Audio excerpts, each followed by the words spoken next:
नमस्कार शेतकरी बांधवांनो. तर मी जैविक प्रतिनिधी संघ विकास सीता. आज आपण आलो आहोत माळशिरस या ठिकाणी आपले जे जैविकांचे अधिकृत विक्रेते आहेत त्यांची खास बातचीत करण्यासाठी.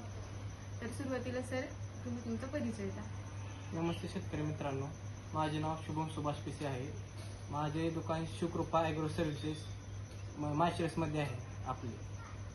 सर मग तुम्ही जैविकांचे कोणकोणते प्रोडक्ट विक्री करता तुमच्या शॉपमध्ये? पूर्ण आपण फुल रेंज आपण सगळं वापरतो. जैविकांचे सगळेच प्रोडक्ट अतिशय उत्कृष्ट पद्धतीने वापरले जातात. आपले शेतकरी रिपीट होतो, एकदा वापरलेला शेतकरी तो रिपीट स्वतःहून मागा येतो की रिझल्ट कसा आहे, काय आहे. शेतकऱ्याचं मार्केटिंग करतोय सध्या. आता समजा आपण कॉर्न-व्ही दिले तर त्याचं वाढीसाठी व्हिजिटेटिव्ह ग्रोथसाठी एक नंबर सध्या चालतोय तो मॉलिक्युल आपला. दुसरं तुम्ही समजा 19 सोडता किंवा काय सोडता, त्याच्यापेक्षा जर कॉर्न-व्ही जर सोडलं तुम्ही, मुळ्यापासून व पूर्ण देठ असू द्या, तुमचा बुडका असू द्या, सगळं मजबूत करण्याचं काम करतो हा कॉर्न-व्ही.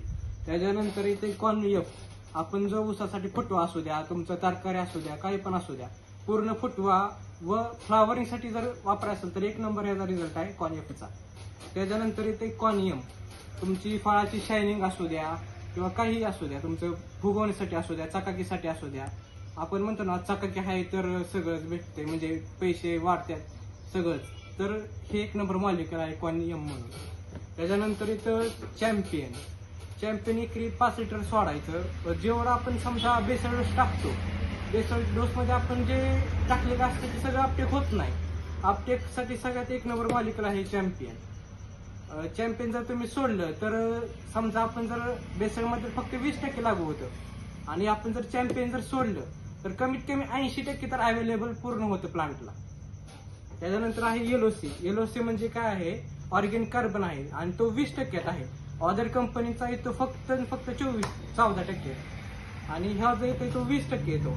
आणि अदर प्राइस जर कम्पेअर जरी केली बाकीच्या कंपनीसोबत, तरी ह्याची प्राइस 5 लिटरच्या मानाने कमी आहे.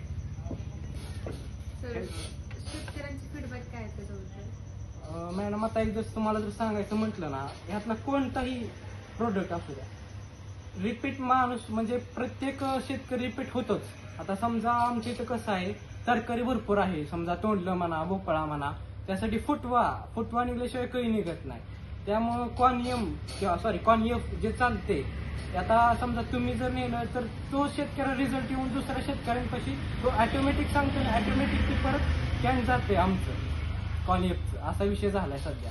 आणि आता दुसरी गोष्ट कसं आहे, आता मायक्रोरायझा खूप कंपनीज येतात, पण लिक्विड मायक्रोरायझा म्हणून व्यामकॉनचे सगळ्यात जोरात रिझल्ट भेटले आम्हाला. ह्याच्यात नुसते मायक्रोरायझा नसून त्यात NPK कन्सोर्शियम ऍड केलेले आहेत, त्यामुळं अपटेक व्हायला खूप जलद गती मिळते ह्याच्यापासून. मार्केटिंग स्टेट सध्या कशी आहे? सर तुम्हाला जैविक ब्रँड हे कसं वाटतं? मॅडम तुझं सांगायचं म्हटलं ना, आता अदर कसं होते, आता ऑर्गॅनिक शेती बी पाहिजे. आता कसं आहे, नुसतं रासायनिक वापरून तुमचा ऑर्गॅनिक कार्बन असू द्या, ऑर्गॅनिक कार्बन कमी होतोय, पूर्ण सगळी माती डिस्ट्रॉय व्हायला लागली आहे थोडक्यात. आणि हे जे आहे सगळं ऑर्गॅनिकमध्ये येते. आपलं ऑर्गॅनिक असल्यामुळं शेती अशी खराब व्हायचा विषयच येत नाही आपला. सर आपलं स्पेशल कार्बनिक हा एक प्रोडक्ट आहे, तर त्याच्याबद्दल तुमचं काय मत आहे?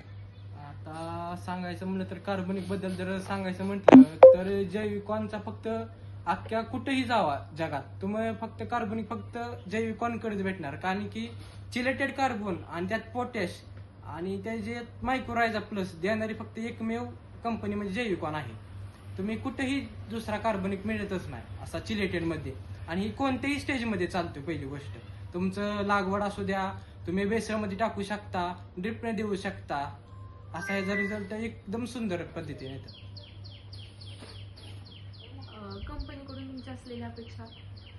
मॅडम आता अपेक्षा कसं आहेत, असेच नवीन टेक्नॉलॉजी पाहिजे, प्लस आपण ऑर्गॅनिकमध्ये येतोय, त्यामुळे खूप चांगलं वाटतंय. आणि असंच जैविकॉनने नवीन टेक्नॉलॉजी आणून शेतकऱ्यांसाठी काहीतरी नवीन केलं पाहिजे. प्लस प्राईजमध्ये बी कमी आहे, म्हणजे बाकीचा कंपनींचा खर्च जास्त होतो तसा त्यात पटीत जर जैविकॉनचा विचार केला तरी कमी आहे. खूप मनापासून आभारी आहे. तर अशीच नवीन पद्धतीची टेक्नॉलॉजी आपण शेतकऱ्यांपर्यंत पोहोचवतो.